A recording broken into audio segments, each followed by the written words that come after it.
નમસ્કાર વિદ્યાર્થી મિત્રો, BSM 1 માં આપને પ્રવેશ લીધો છે એ બદલ હું આપનો ધન્યવાદ અને આવકાર કરું છું। હું PK કોટાવાલા આર્ટ્સ કોલેજ પાટણના ઇતિહાસ વિભાગ તરફથી આપને ખૂબ ખૂબ અભિનંદન પાઠવું છું। અને બીજું કે આપે ધોરણ 12 પાસ કરીને આપ BSM 1 પ્રવેશ પાત્ર બન્યા અને એમાંય પાછો ઇતિહાસ વિષય મેળવ્યો છે, એટલે આપને વધારે ધન્યવાદ આપી શકાય। આજે કોરોનાની મહામારીના સમયમાં આપણે ઓનલાઈન શિક્ષણ પ્રથા સરકાર તરફથી સંસ્થા તરફથી શરૂ કરવામાં આવી છે। તો આપણે ઇતિહાસના ઓનલાઈન અભ્યાસમાં મુખ્ય ઇતિહાસ CC પેપર 101 અને FS એટલે કે CE પેપર 101નો ઇતિહાસનો અભ્યાસ મારે તમને ઓનલાઈન ભણાવવાનો છે। હું doctor Gajendra P. Shrimali, arts college Patan, ઇતિહાસ વિભાગમાં હું આપને પેપર 1 પ્રાચીન ભારતનો ઇતિહાસ ટૂંકું નામ છે, જેનું પૂરું નામ ancient India history archaeology and culture prehistory to 6th century એટલે કે પ્રાચીન ભારતનો ઇતિહાસ, એનું સ્થાપત્ય, સંસ્કૃતિ અને પ્રાગ ઐતિહાસિક કાળ એટલે કે હડપ્પન સંસ્કૃતિથી શરૂ કરી 6ઠ્ઠી સદી સુધી એટલે કે હર્ષ સુધીના સમયનો ઇતિહાસ, બિફોર સેન્ચુરી હર્ષ સુધીના સમયનો ઇતિહાસ મારે તમને ભણાવવાનો છે। તો એના 4 યુનિટ છે અને ચારેય યુનિટમાંથી અભ્યાસક્રમ હું તમને ઇંગ્લિશમાં છે એટલે ગુજરાતીમાં લખીને પછી આપીશ અને પહેલો ઇંગ્લિશમાં પણ આ અભ્યાસક્રમ તમને મૂકીશ।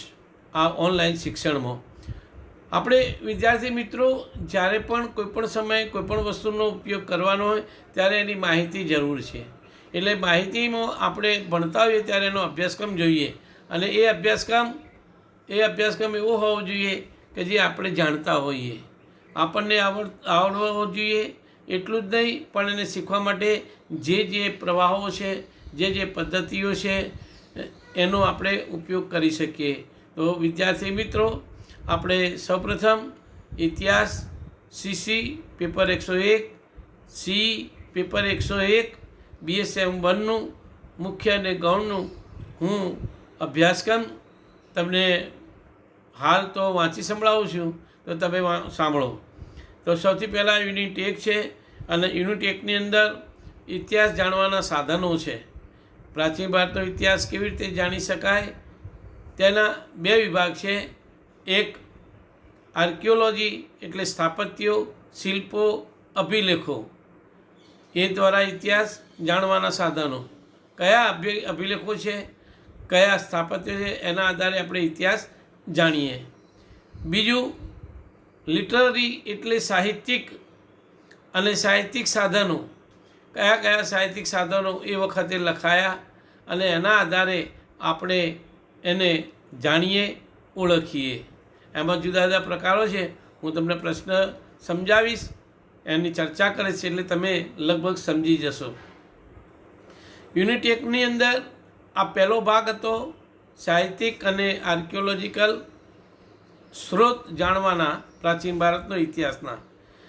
બીજો વિભાગ એમાં છે પ્રી હિસ્ટ્રી ઓફ ઇન્ડિયા, એની અંદર નગર આયોજન છે, ત્યાર પછી એના સામાજિક સાંસ્કૃતિક એવા વિભાગો છે, એટલે આપણે એમ કહીએ પ્રી હિસ્ટ્રી જે પ્રાચીન સમયમાં આપણે લોથલ, હડપ્પા, મોહેંજો-દડો અને એના અવશેષો એની માહિતી છે, નગર વિશેની માહિતી છે, સમાજ વિશેની માહિતી છે, ધર્મ અને વેપારની માહિતી છે।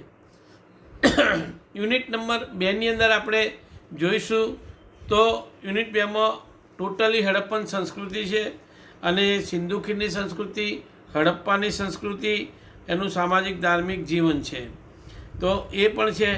યુનિટ નંબર 3ની અંદર યુનિટ 3 છે એની અંદર ધર્મ છે, એમાં ઋગ્વેદ છે.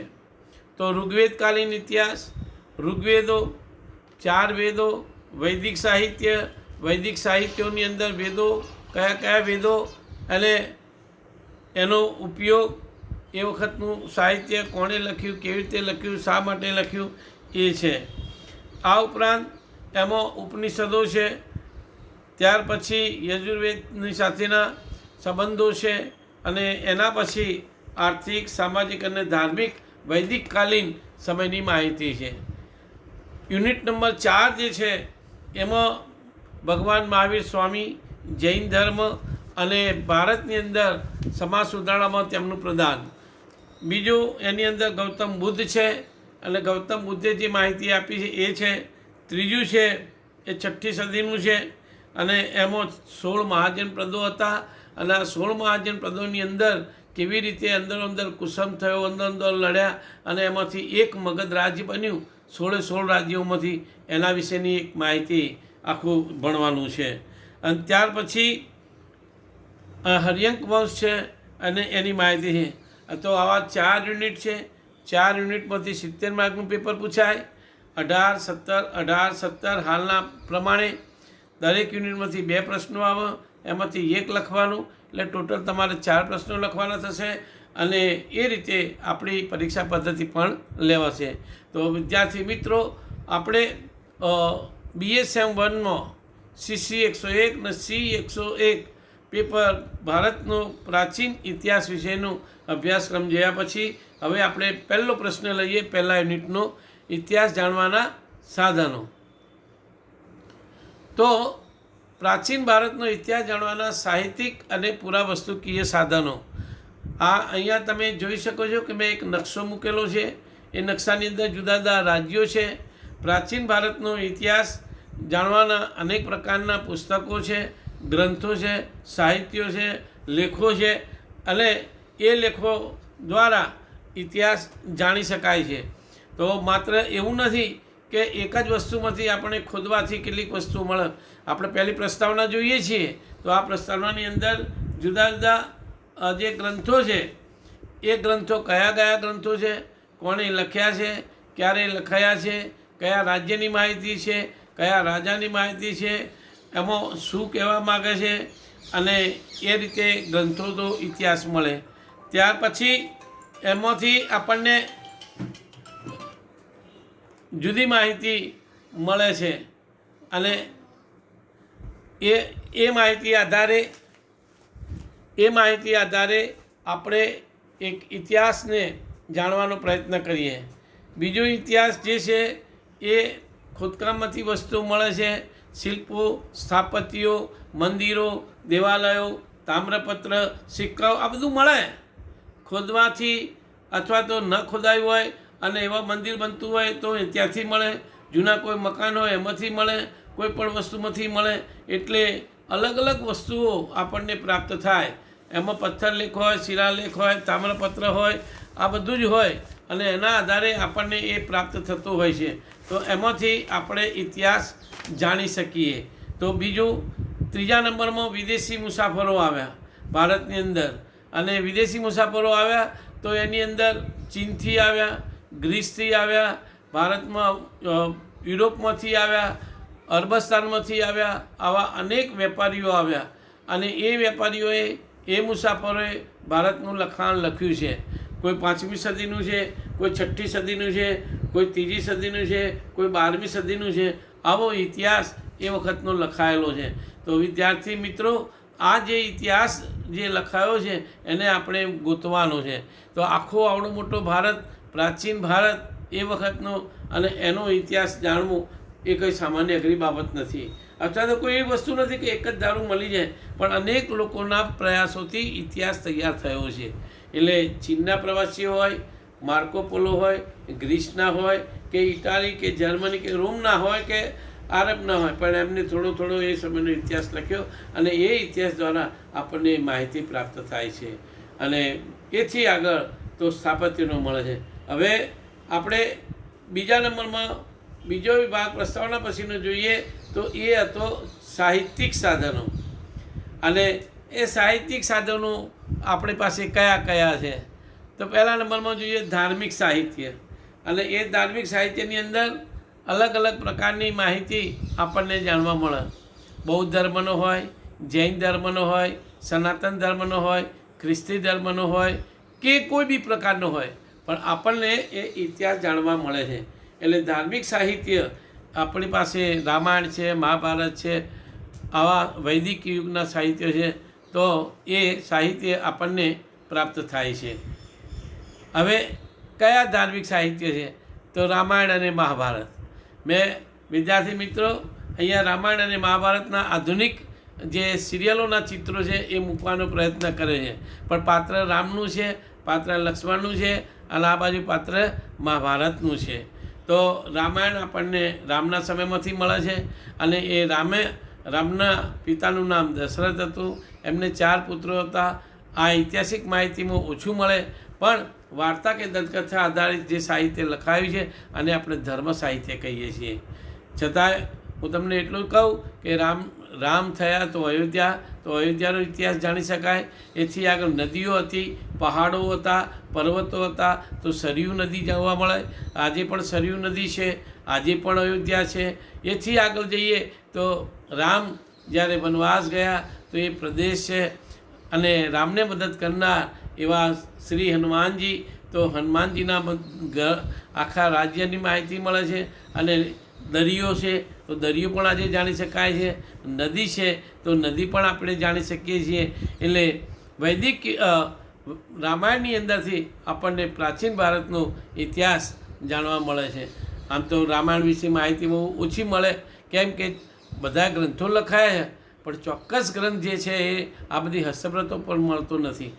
જે લખાય એ જ મળે છે. પણ આજે તમે જોઈ શકો છો કે દરિયો પણ મોજૂદ છે, શ્રીલંકા કે સિલોન પણ મોજૂદ છે, અને અયોધ્યા પણ મોજૂદ છે. આવેલી નદીઓ કંપા નદી કે કંપા સરોવર અને હનુમાનજીના દક્ષિણના રાજ્યો પણ આજે પણ અસ્તિત્વ ધરાવે છે. એટલે ઉત્તરે જોઈએ તો એ બધા પ્રદેશો રામાયણમાંથી મળે છે. એટલે રામાયણ એ આપણને પ્રાચીન ઇતિહાસ જાણવાની માહિતી પૂરું પાડે છે. કેમ કે એક હતો રાજા. આમ તો વાર્તા દંતકથાને બહુ મહત્વ હોય નહીં, છતાં પણ આપણે એમ ના કહી શકીએ કે ચકાચકીની વાર્તા છે કે રાજાની.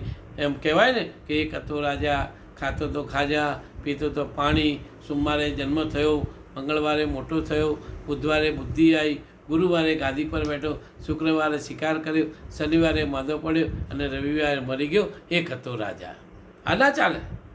ઇતિહાસમાં દસ્તાવેજ જોઈએ, ઇતિહાસનું સાહિત્ય જોઈએ. એટલે ઇતિહાસની અંદર રામાયણમાંથી આપણને કેટલાક ચોક્કસ દસ્તાવેજો મળે છે, ચોક્કસ પ્રસંગો મળે છે.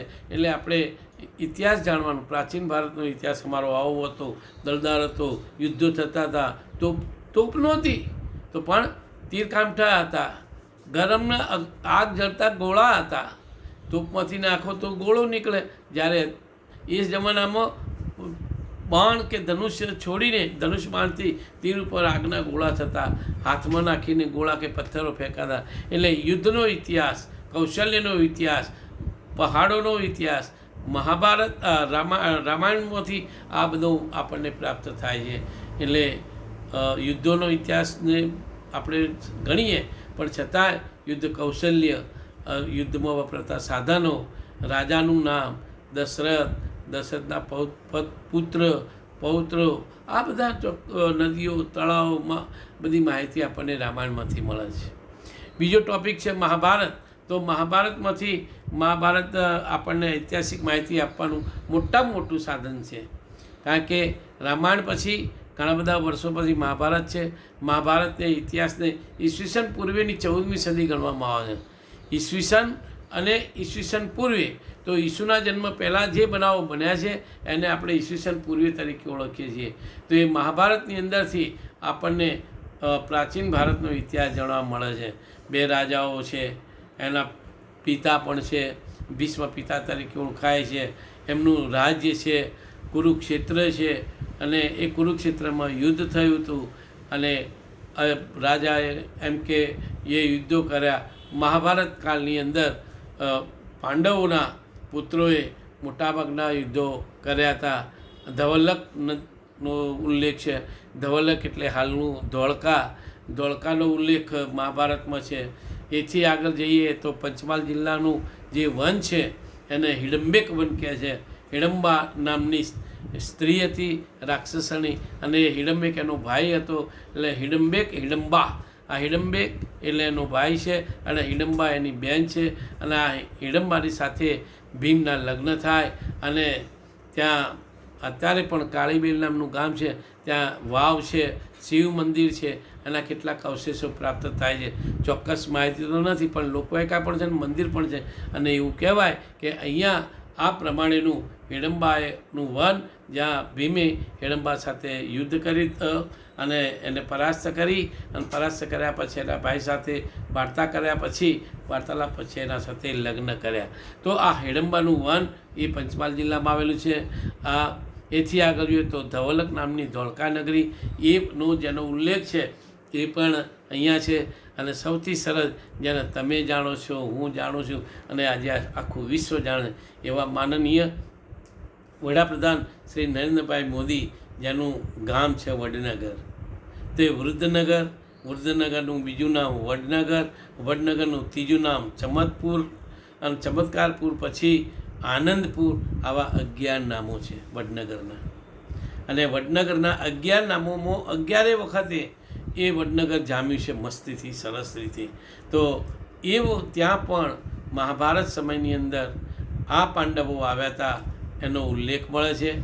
એ સબ જ્યારે પાંડવો વડનગરમાં આવ્યા કે આનંદપુરમાં આવ્યા કે ચમત્કારપુરમાં, એ વખતે ભારતમાં શ્રાદ્ધનો મહિનો એટલે ભાદરવો મહિનો ચાલતો હતો. એટલે આ લોકોએ એમના વડીલોનું તર્પણ કર્યું, પિંડ તાર્યું, અને જે જગ્યાએ પિંડ તાર્યું એને પિંડ તાર્યું તળાવ તરીકે ઓળખવામાં આવે છે.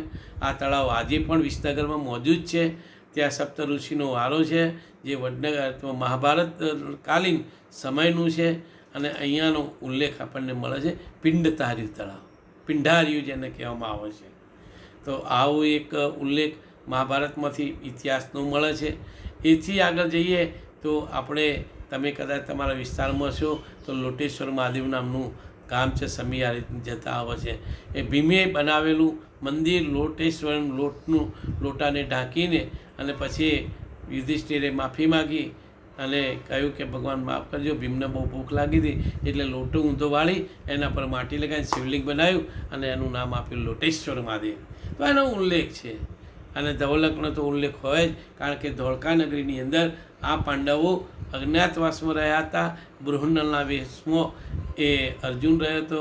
જ્યારે યુદ્ધ કર્યું અને એ યુદ્ધમાં પછી રાવનું કામ આ બૃહન્નલાએ રથ ચલાવી રાજકુમારનું, ધોળકાના રાજાનો, અને પેલા વૃક્ષોમાંથી હથિયારો કાઢી અને યુદ્ધ કર્યું. પરિણામે એ યુદ્ધ જીતી લીધું અને ધોળકા જાહેર થયું કે ભાઈ આ પાંડવો અહીંયા એને રહ્યા છે અજ્ઞાતવાસમાં. એટલે આ ઇતિહાસ જે છે એ આપણને મહાભારત સમયમાંથી પણ પ્રાપ્ત થાય છે, અને જુદા જુદા સમયમાંથી ઇતિહાસ આપણને પ્રાચીન સમયમાંથી મળે છે. એથી આગળ જઈએ તો એના પછીનો જે સમય છે એ છે વૈદિક યુગનો. તો વૈદિક યુગની અંદર આપણને વૈદિક સાહિત્યનો ઇતિહાસ મળે છે. તમે જો કે ઋષિઓ છે, અને એ ઋષિઓએ જે સાહિત્ય લખ્યું એ વૈદિક સાહિત્ય તરીકે વેદોનું ગણાય છે. ઋચાઓ છે, શ્લોકો છે, અને એ ઋષિઓ દ્વારા લખેલું સાહિત્ય.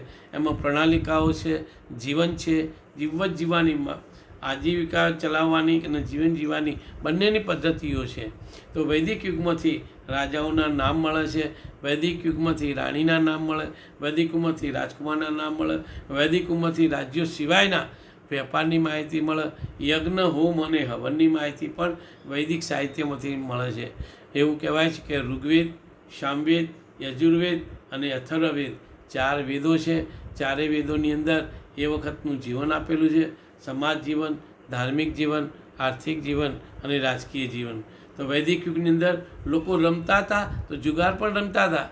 એટલું જ નહીં, પણ અંદર ઉલ્લેખ છે કે વૈદિક યુગમાં ઋગ્વેદની એક ઋચામાં લખ્યું છે કે વૈદિક યુગમાં લોકો જુગાર રમતા અને સર્વસ્વ હારી જાય તો પોતાની પત્નીને પણ દાવ પર લગાવતા. એટલે અને એ હારી જાય તો એને કોઈ દુઃખ નહોતું. કેમ?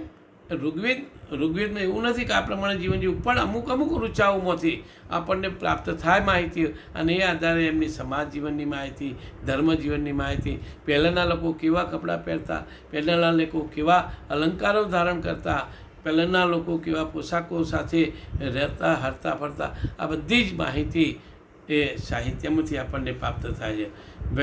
વેદો લખાયા, અને વેદો ઉપરની જે ટીકાઓ થઈ એને ઉપનિષદો કહે છે, અને ઉપનિષદોની અંદર પણ રાજાઓની માહિતી મળે છે, અને ઉપનિષદો દ્વારા એમાંથી જે માહિતી પ્રાપ્ત થાય છે અને જે ટીકાઓ થાય એને આરણ્યકો કહેવાય છે.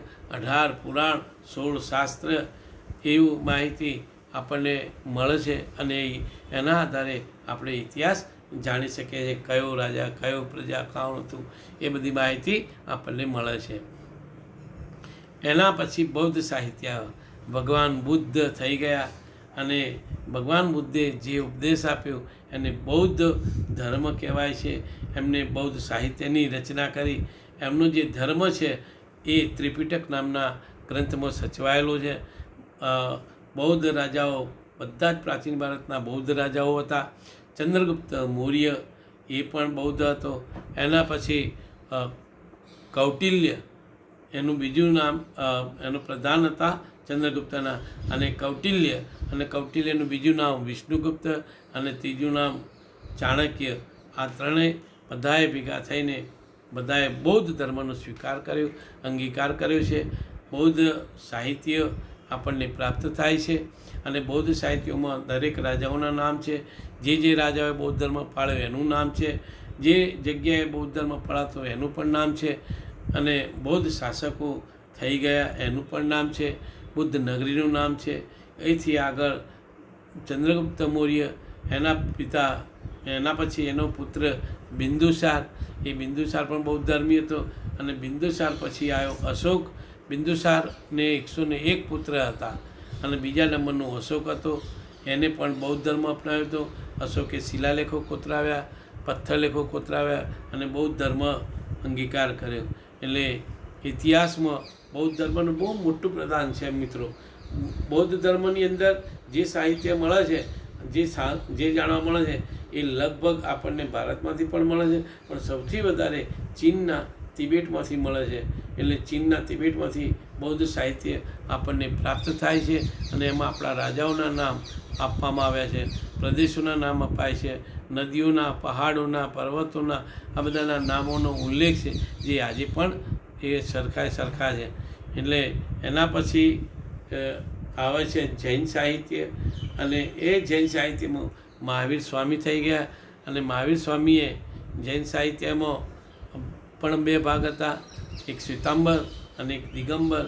અને જૈનોએ જે સાહિત્ય લખાયું, અને એની અંદર પણ કયા રાજાઓ, કયા મંદિરો, કયા દેવાલયો, કઈ સ્થિતિ એ લોકો જીવન જીવતા હતા, સામાજિક સ્થિતિ, ધાર્મિક સ્થિતિ, આ બધી જૈન સાહિત્યોએ લખ્યું છે.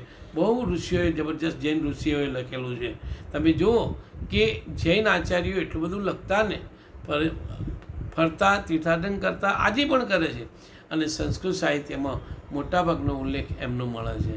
એટલે દરેક જગ્યાએ જૈન સાહિત્ય દ્વારા રાજાઓની માહિતી, રાજ્યોની માહિતી, સીમાઓની માહિતી, સ્થાપત્યોની માહિતી આપણને પ્રાપ્ત થાય છે. છેક ઉત્તરે કાશ્મીર અને પંજાબથી શરૂ કરી દક્ષિણ સુધી ગુજરાતના તો બધા જ રાજાઓ, અને એમાં કુમારપાળ, જયસિંહ, આ બધાના સમયમાં હેમચંદ્રાચાર્ય થઈ ગયા, તો એમને એક સાહિત્ય લખ્યું છે. ત્યાર પછી સ્થાનિક સાહિત્ય આવે, અને એ સ્થાનિક સાહિત્યની અંદર મગધ આવે. આ ફોટો દોરવામાં આવેલો છે, મૂકવામાં આવેલો છે. બધા ભેગા કરીને આપણે સ્થાનિક સાહિત્યની વાત કરીએ તો મગધની અંદર માગધી ભાષામાં લખાયું છે, પછી બ્રાહ્મી ભાષામાં લખાયું છે, પછી બૌદ્ધની ભાષામાં લખાયું છે, એટલે ચીન તિબેટની ભાષામાં, પછી માળવાની ભાષામાં લખાયું છે. એટલે આવી જુદી જુદી સ્થાનિક ભાષાઓમાં ઇતિહાસ આપણને લખેલો મળે છે જાણવા. એ સમય પ્રમાણે પ્રાપ્ત થાય છે, અને એને ઉકેલવામાં આવે છે, જેથી કરીને એ સાહિત્ય સ્થાનિક કક્ષાએ લખાયેલું હોય એવું સાહિત્ય, જેમાં આચાર્યોએ લખ્યું હોય એવું સાહિત્ય આપણને મળે છે. એટલે સ્થાનિક સાહિત્ય ઘણું વધારે છે, પણ એમની ભાષામાં છે. ઓકે. એના પછી આપણે આવે છે વિદેશી સાહિત્ય. અને વિદેશી સાહિત્ય અંદર વિદેશો આવ્યા, અને વિદેશોમાં સૌથી પહેલાં તો ગ્રીક લોકો આવ્યા. ગ્રીક લોકોએ આપણા વિશેની સાહિત્ય લખ્યું છે. સિકંદર આવ્યો, અને સિકંદરના સમયમાં સાહિત્યકારો, કવિઓ, લેખકોને લેતા આવે તો એનો ઉલ્લેખ છે. સિકંદરે જે લખ્યું છે એની સાથે એ લોકો કાવ્યો, નાટકો લખતા, ભજવતા પણ ખરા ત્યાં આગળ. કેમ કે એ કવિઓ હતા, લેખકો હતા, એટલે એમને નાટકો લખ્યા, પણ એમની ભાષામાં લખ્યા છે, એટલે આપણને થોડો ઉકેલવામાં તકલીફ પડે છે. અત્યારે લગભગ ઉકેલાઈ ગયું છે મોટાભાગનું, પણ છતાં બી વિદેશી સાહિત્યમાં ગ્રીક સાહિત્યનો પ્રથમ નંબર છે. અને એની અંદર મૌર્ય યુગની માહિતી મળે છે આપણને, ઉત્તર ભારતના રાજ્યોની માહિતી મળે છે, હાલના અફઘાનિસ્તાનની માહિતી મળે છે. કારણ કે સિકંદર જે પ્રદેશો ઓળંગીને આવ્યો, ફિલિપ નો પુત્ર ગ્રીસથી, તો એ જેટલો પ્રવાસ કરે બધી માહિતી એ લોકોએ લખેલી છે. એટલે એને યુદ્ધો પણ લખ્યા છે, કોણ જીત્યું, કોણ હાર્યું, પોરસવીની પણ માહિતી એમાંથી આપણને પ્રાપ્ત થાય છે. એટલે વિદેશી સાહિત્ય મળે. એના પછી ચીન આવે છે, ચીનની માહિતી મળે છે. અને ચીની સાહિત્ય એમાં યુએન સાંગે બહુ લખ્યું છે, જબરજસ્ત. ચીનના 3 મુસાફરો આવ્યા, ફાહિયાન, હ્યુએનસાંગ અને ઇત્સંગી. ફાહિયાને તો ગુપ્ત યુગમાં આવ્યો, ગુપ્ત યુગ વિશેની માહિતી મળે છે. તમે જુઓ કે મૌર્ય યુગની માહિતી એ ગ્રીસ સાહિત્યમાંથી મળે છે, કારણ કે સિકંદર આવ્યો દંદનના સમયમાં, અને પછી મૌર્ય યુગ શાસન આવ્યો, અને એ એલેક્ઝાન્ડર અને એલેક્ઝાન્ડ્રિયા સાથેના એના લગ્ન કર્યા, અને પછી એનું નામ હતું અને ચંદ્રગુપ્તે પછી એની પત્ની તરીકે હેલનને સ્વીકારી, અને એ હેલન એ ગ્રીકની હતી. એટલે આ આખું તમે જુઓ કે મૌર્ય યુગમાં ચંદ્રગુપ્ત જે છે એ પેલામાં આવે છે, શામાં? તો ગ્રીસ સાહિત્યમાં. અને પછીનું જે સાહિત્ય મળે છે એ ત્યાં ગુપ્તનું, તો ગુપ્ત યુગની અંદર મળે છે એ સાહિત્ય ફાહિયાનનું છે. ફાહિયાન ચીનનો મુસાફર હતો, અને માત્ર બૌદ્ધ ધર્મનો જ અભ્યાસ માટે આવ્યો હતો, અને પછી પાછો જતો રહ્યો. એ દક્ષિણમાં ઉતર્યો હતો, અને દક્ષિણમાં દરિયા કિનારે ઉતરી, અને એ જહાજો દ્વારા અને પગપાળા પ્રવાસ કરીને એ છેક મગધ સુધી પહોંચ્યો હતો. તો એ ફાહિયાન. એના પછી આવ્યો હ્યુએનસાંગ. હ્યુએનસાંગ એટલે આપણે એમ કહે છે કે ભારતની બાયોગ્રાફી તૈયાર કરનાર. હ્યુએનસાંગ એટલે હાલનું ગૂગલ. કેમ કે હ્યુએનસાંગ દક્ષિણ જ નથી ગયો ભારતમાં, બાકી ઉત્તર ભારત આખું ફર્યો છે, ગુજરાત આખું ફર્યો છે. એટલે એને બધી માહિતી મેળવી છે. ઈસવીસન 615માં એ આવ્યો, અને 644 પાછો ગયો. 15 વર્ષ ભારતની અંદર રહ્યો હ્યુએનસાંગ. અને પોતાના દેશથી ચીનના શાહ, ચીનનો રાજાનું નામ છે શહેનશાહ, એ શહેનશાહે ફરમાઈશ કર્યું હતું કે કોઈ પણ વ્યક્તિ ભારતમાં જઈ શકશે નહીં. અને ત્યારે હ્યુએનસાંગ એક જ એવો વ્યક્તિ હતો કે એને ભારતમાં આવવું હતું ભગવાન ગૌતમ બુદ્ધની ભૂમિના દર્શન કરવા હતા, ભગવાન ગૌતમ બુદ્ધના દેવાલયોના દર્શન કરવા હતા, અને બૌદ્ધ ધર્મી હતો. એટલે એને નક્કી કર્યું કે મારે ભારત જવું. એના સાથીઓ સાથે નીકળ્યો, વળી પકડાઈ ગયો, જેલમાં નાખ્યો, વળી પાછો નીકળ્યો, વળી પાછો જેલમાંથી ચીનની સીમાએ આવ્યો, ચીનની સીમાએ પકડાઈ ગયો, વળી પાછો ચાલતો ચાલતો ગયો, વળી પાછો નીકળ્યો, ત્યાંથી છેક સહારાના રણ સુધી આવ્યો. અને સહારાના રણમાં આવ્યો, એના માણસો જતા રહ્યા, એનું ખાવાનું પડી ગયું, પાણીના માટલા ઢોળાઈ ગયા, અને ગરમી કે અસહ્ય, અને એવી ગરમીમાં ચાલતો ચાલતો થાકી ગયો, પડ્યો, લોથ થઈ ગયો, અને રાત્રે એના પર માટી ફરી વળી. સહારાના રણના 2 સારા લક્ષણો છે. એક, બપોરે સખત ગરમી પડે એટલે ધૂળને ઉડે, અને રાત્રે સખત ઠંડી પડે. તો એમાં ગરમીમાં થાકી ગયો, અને રાત્રિના સમયે ઊંઘી ગયો થાકના કારણે. પેલી માટી ઠંડી એના પર વળી, એટલે આપોઆપ સવારમાં ઉઠ્યો તો ફ્રેશ થઈ ગયો, વળી પાછો ચાલતો ચાલતો છેક સહારાના રણથી મંગોલિયા થઈને એ ભારતની સીમાએ પહોંચ્યો. ત્યાં ગ્રીસના રાજાનું શાસન હતું, અને ત્યાં ચીનના શાસનનું હતું. પકડ્યો, જેલમાં પૂર્યો, પછી પૂછ્યું, છોડી દીધો, અને એને ભારતની સીમા બતાવવામાં આવી, જે અફઘાનિસ્તાનની સીમા હતી. અને ત્યાં બતાવી, અને પછી જેલમાંથી નીકળી ચાલતો ચાલતો આવ્યો. સૈનિકો ઉભેલા હતા, જોયું કે આ શું, આ કયો દેશ છે? કે આ ભારત છે. એ ભારત સાંભળ્યું, અને હ્યુએનસાંગ ખુશ થઈ ગયો, કૂદ્યો, નાચ્યો, અને મસ્તીથી પછી એ ભારતમાં પ્રવેશ કર્યો, હર્ષના સમયમાં આવ્યો. હર્ષ એ વખતે પંજાબના પૂર્વ પંજાબનો રાજા હતો, થાણેશ્વર જિલ્લાનો, એટલે ત્યાં રોકાયો અને પછી એથી એ તક્ષશિલા ગયો અને તક્ષશિલાની અંદર 5 વર્ષ ગાળ્યા. સંસ્કૃત ભાષા શીખ્યો, 5 વર્ષ સંસ્કૃત ભાષા શીખ્યા. બૌદ્ધ ધર્મના બધા સાહિત્યનો અભ્યાસ કર્યો અને બધા સાહિત્યનો અભ્યાસ કરીને પોતાની ભાષામાં લખ્યા. અને બાકીના 5 વર્ષ એ સમગ્ર ઉત્તર ભારતના જેટલા મંદિરો હતા, બોધિ ગયા, બોધિસત્વ અને દરેક મંદિરો, દેવાલયો એ ફર્યો. છેક આપણા ગુજરાતમાં સાબરકાંઠાની અંદર વડાવલી આવ્યો અને ખેડૂત થઈ વડાલી થઈને હાલના મેં તમને કહ્યું આગળ એ પ્રમાણે વડનગર ગયો. વડનગરની અંદર બૌદ્ધ સ્થાપત્યો, દેવાલયો, મંદિરોના જોયા, દર્શન કર્યા અને ત્યાંથી તે તારંગા ગયો અને તારંગામાં રોકાયો. બૌદ્ધ સ્તૂપોમાં રહીને એને અભ્યાસ કર્યો અને ત્યાંથી પાછો એ તારંગાથી વચ્ચેના રોડે થઈ, એ વખત તો રોડ નહોતા પણ વચ્ચેના જંગલોમાં થઈને એ પાછો સાબરકાંઠા થઈ અને સીધો પાછો પૂર્વ પંજાબ એટલે હાલના રાજસ્થાન થઈને પંજાબ પહોંચી ગયો. તો મિત્રો, આ જે પ્રવાસ કર્યો સિયુકી એને લખ્યું. હ્યુએન એટલે હું એમ કહું કે પ્રાચીન ભારતનું ગૂગલ. એને બહુ સુંદર સાહિત્ય આપ્યું છે અને એને જે સાહિત્ય લખ્યું એને સિયુકી કહે છે. પ્રવાસ વર્ણન હર્ષે એને મૂકી આપ્યો, છેક પંજાબની કાશ્મીરની સરહદોથી મૂકી આપ્યો અને લગભગ અનેક ઘોડાઓ ને ભરીને, ઘોડાઓ પર લાદીને બૌદ્ધ સાહિત્ય, બૌદ્ધ સ્તૂપોના પેલા કહેવાય ને એવા ચિહ્નો અને મૂર્તિઓ, મૂર્તિઓ સોનાની, ચાંદીની એ બધું લઈ ગયો અને લઈ જઈને પછી શાંતિથી બેસીને આખું વર્ણન લખ્યું, પ્રવાસ વર્ણન. સિયુકી, સી પછી આડેલી ટી, યુ પછી આડેલી ટી, એને કી સિયુકી કહેવામાં આવે છે. અને એની અંદર લખ્યું રાજાઓના નામ છે. હર્ષનું નામ છે, ગુજરાતના રાજા મૈત્રક રાજાનું નામ છે, જ્યાં હર્ષે પોતાની પુત્રી પરણાવી હતી. વડાવલીનું નામ છે. આખું વડનગર, વૃદ્ધનગર અથવા આનંદપુર કે ચમત્કારપુરનો ઉલ્લેખ છે. તારંગાનો ઉલ્લેખ છે. ગુજરાતના રાજાઓનો ઉલ્લેખ છે. પ્રાચીન ભારતના રાજાઓનો ઉલ્લેખ છે. કાશ્મીરનો પણ ઉલ્લેખ છે. આ બધો ઉલ્લેખ નહીં, એ બધું આખું વર્ણન એને આપણને ભારતને લખીને આપ્યું છે. એ ચીની ભાષામાં છે. એટલે ચીની સાહિત્યમાંથી, સિયુકીમાંથી આપણને પ્રાચીન ભારતનો ઇતિહાસ જાણવા મળે છે. ત્રીજો આવ્યો ઈત્સંગી ફાહિયાન હ્યુએન અને ત્રીજો ઈત્સંગી.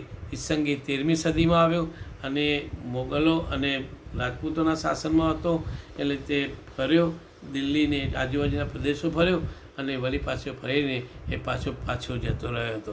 એટલે 13મી સદીમાં. તો ગ્રીસનું સાહિત્ય એ મૌર્યનું ને ગુપ્તોનું મળે છે. ચીની સાહિત્ય ગુજરાતનું, ઉત્તર ભારતનું, હર્ષનું અને સાથે સાથે કેટલાક મગધના શાસકોનું, વલ્લભી વિદ્યાપીઠનું, પછી તક્ષશિલા વિદ્યાપીઠનું અને નાલંદા વિદ્યાપીઠનું વધુ પડતું જ્ઞાન આપણને આ સાહિત્યમાંથી મળે છે. ત્યાર પછી આપણે આ સાહિત્યિક સાધનો જોયા. હવે એ જ સાહિત્યિક સાધનોની અંદર એમાં તો વસુદેવ હિન્દી આવે, કૌટિલ્યનું અર્થશાસ્ત્ર આવે છે. કૌટિલ્યએ અર્થશાસ્ત્ર લખ્યું, એમાં પણ આપણને ઇતિહાસ જાણવા મળે. વસુદેવ હિન્દી પણ મળે. આ અવશેષી સાધનો હવે જોઈએ. પહેલાં સાહિત્યિક સાધનો હતા. તો અવશેષી સાધનોની અંદર સૌથી પહેલાં હડપ્પીય સાધનો આવે. હડપ્પીય અવશેષો તો મોહેંજો-દડો, સિંધુ ખીણની સંસ્કૃતિ અને એમાંથી આપણને આ અવશેષી સાધનો દ્વારા આપણને ભારતનો ઇતિહાસ પ્રાપ્ત થાય છે. તમે જુઓ દોસ્તો કે એ વખતનું મકાનોની રચના, નાના મકાન, મોટા મકાન, પાણીની વ્યવસ્થા, અહીંયા સ્વચ્છતા, આ બધું હડપ્પાના લોકો પાસે હતું. એની માહિતી આપણને આ ઇતિહાસ હડપ્પાના અવશેષો પરથી જાણવા મળે છે. હડપ્પિયન સંસ્કૃતિ એ સિંધુ સંસ્કૃતિ આપણને લગભગ, હું તમને કહું કે સિંધુ નદીના કિનારે જે લોકો રહ્યા, વિકસ્યા અને મોટા થયા અને નગરો બનાવ્યા, વેપાર ઉદ્યોગ કર્યો, એ સિંધુ નદીના કિનારે એક સંસ્કૃતિ વિકસી જેને સિંધુ ખીણની સંસ્કૃતિ કહે છે. એના દ્વારા આપણને આપણો પ્રાચીન ઇતિહાસ જાણવા મળે છે. આમ તો મિત્રો એવું છે કે આર્યો આવ્યા ત્યારથી જૂનું ગણાય, પણ જોન માર્શલ દ્વારા આપણને જાણવા મળ્યું કે આવી એક સંસ્કૃતિ વિકાસ પામેલી હશે ભગવાનલાલ ઇન્દ્રજીએ પણ ગોતી કાઢી અને પરિણામે આપણને એના અવશેષો આપણને ત્યાંથી પ્રાપ્ત થયા. એટલે સિંધુ નદીના અવશેષો લગભગ ઈસવીસન પૂર્વે 7000થી માંડીને 3500 વર્ષ સુધી, ઈસવીસન પૂર્વે 3500 એટલે 4000 થી 5000 વર્ષનો ગાળો આપણને પ્રાપ્ત થયો છે. એટલે 7 થી 8000 વર્ષ જૂનો ઇતિહાસ ભારતનો આપણે આમાંથી જોઈ શકીએ છીએ. એના પછીના જે અવશેષો મળ્યા છે એ લોથલના છે. આ લોથલ છે, આ લોથલ બંદર હાલ ભાવનગરની અંદર આવેલું છે. ભાવનગરની પાસે સરગવાલા ગામની સીમમાં લોથલના અવશેષો આપણને પ્રાપ્ત થાય છે. આ લોથલના જેવા જ અવશેષો બીજા દેવની મોરી પણ છે. ત્યાર પછી રંગપુર છે, રોજડી છે, ધોળાવીરા છે, કચ્છનું દેસળપર છે.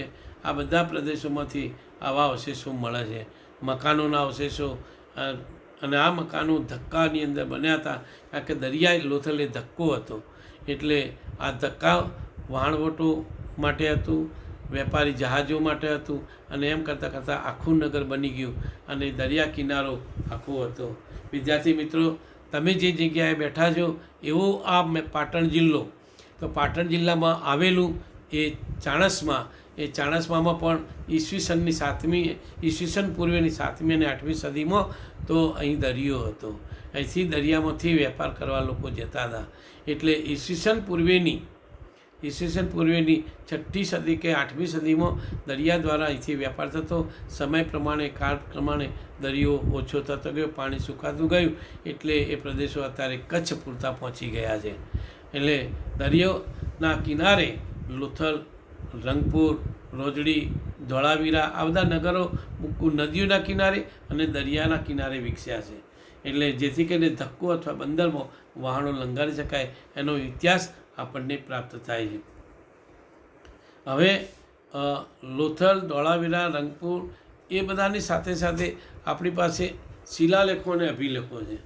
અને આ શિલાલેખો અને અભિલેખો મેં તમને હમણાં જ કહ્યું કે મૌર્ય યુગનો ઇતિહાસ આપણને જાણવા મળે છે. હકબંધ છે.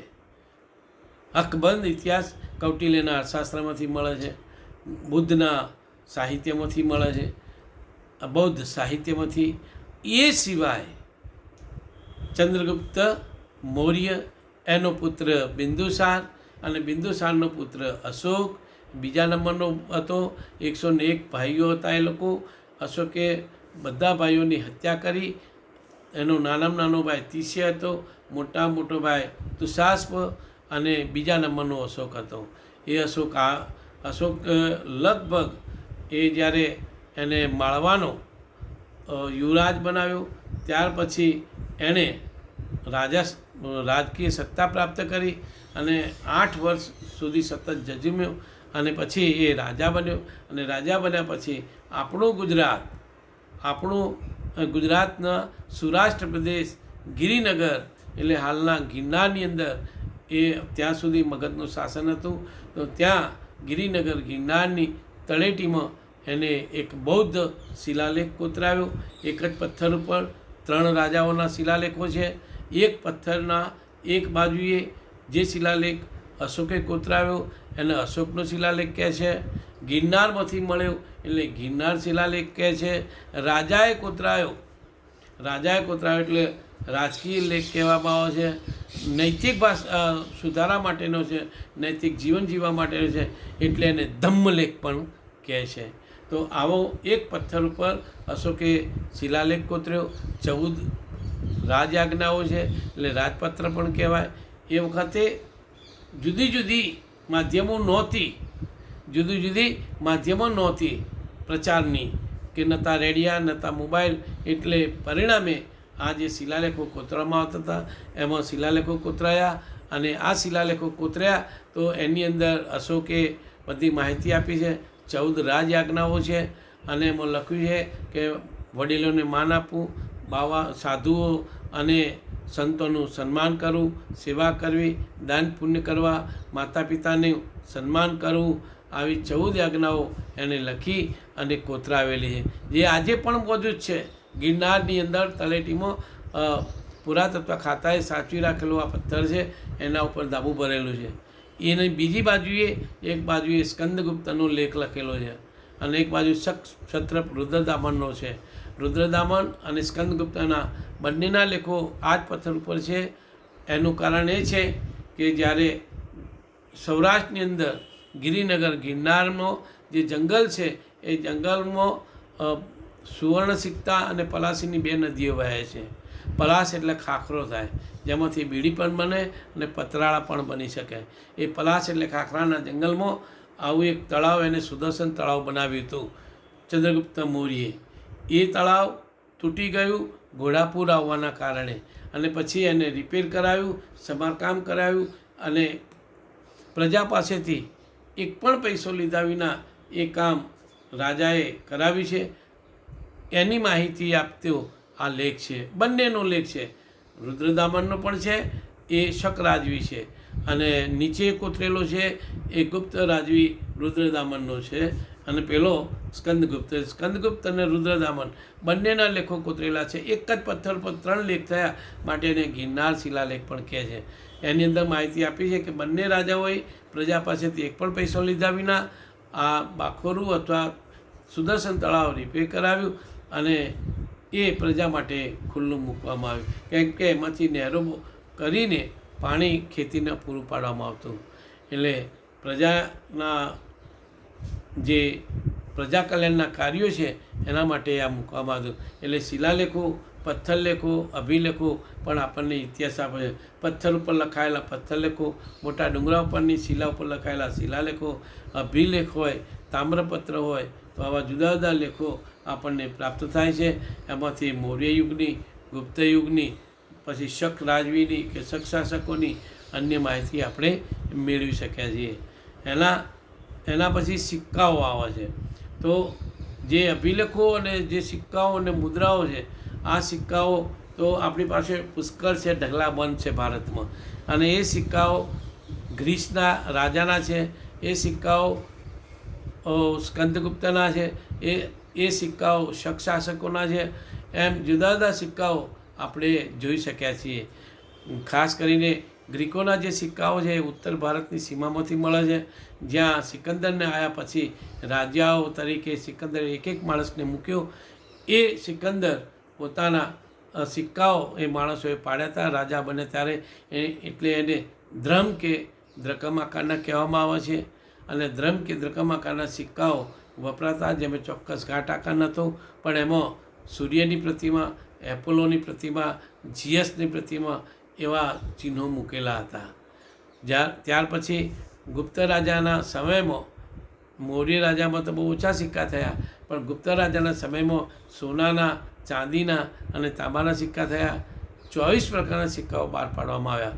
અને એ 24 પ્રકારના સિક્કાઓ એટલા બધા છે જુદા જુદા કે વાઘનો શિકાર કરતા, હાથી પર બેસીને શિકાર કરતા, ગુનેગારને સજા આપતા, ત્યાર પછી સમુદ્રગુપ્ત વીણાવદન કરતો સિક્કો, આવા 150 થી 200 ગ્રામનો એક એક સિક્કો સોનાનો, એવા સિક્કા 24 પ્રકારના સિક્કાઓ મળ્યા છે. જેમાં રાજાની માહિતી, ચિહ્નની માહિતી, ધર્મની માહિતી, અલંકારો જાણી શકાય, વસ્ત્રો આભૂષણો જાણી શકાય, અને એ બધા ઉલ્લેખો કરતો સિક્કાઓ જે તે રાજાઓના સમયના મળે છે. આ સિવાય ઉત્તર ભારતમાંથી મળે, દક્ષિણ ભારતમાંથી, મધ્ય ભારતમાંથી મળે છે, આપણા ગુજરાતમાંથી મળે છે સિક્કાઓ પુષ્કળ પ્રમાણમાં. ઠાકોર જ્યારે કહેવાય રાજપૂત શાસકો, એના પણ સિક્કાઓ છે.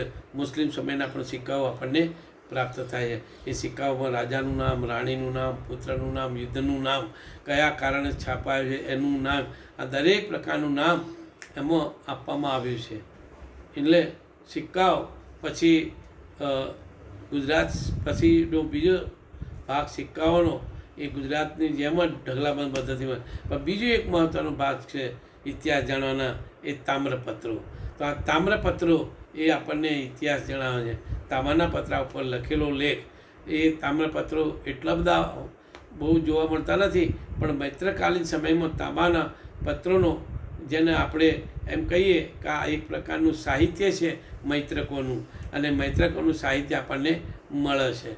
તો એ 120 જેટલા તામ્રપત્રો મૈત્રકોના છે, જેમાંથી રાજાએ કોને દાન આપ્યું, કેટલું આપ્યું, કોના આપ્યું, કયું ગામ અગ્રહાર ગામ તરીકે આપ્યું, એની માહિતી એમાંથી મળે છે. કેટલાક બીજા નગરોમાંથી પણ મળે છે તામ્રપત્રો.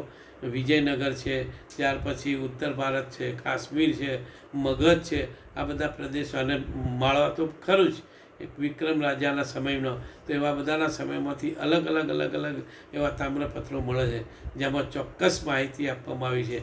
અને આ તામ્રપત્રો ઉપર આધારિત આપણે રાજ્યને ગોઠવી શક્યા છીએ કે ભાઈ આ રાજાનું નામ આ છે તો અહીંયા આ રાજા થઈ ગયો, આ રાજા થઈ ગયો. એમ તો ગુજરાતના મૈત્રકો થયા, મગધમાં થયા, ત્યાર પછી અહીંયા ઇન્દોર ભોપાલમાં થયા, એ બધા જ શાસકો અહીંયા થયા છે. આ બધાની લેખિત માહિતી અગ્રહાર ગામો કયા આપ્યા એની માહિતી તાંબાના પત્ર પર જણાવવામાં આવી છે. એટલે આ તામ્ર સાહિત્ય આપણને પ્રાપ્ત થાય છે, જેથી આપણે ઇતિહાસ જાણી શકીએ છીએ.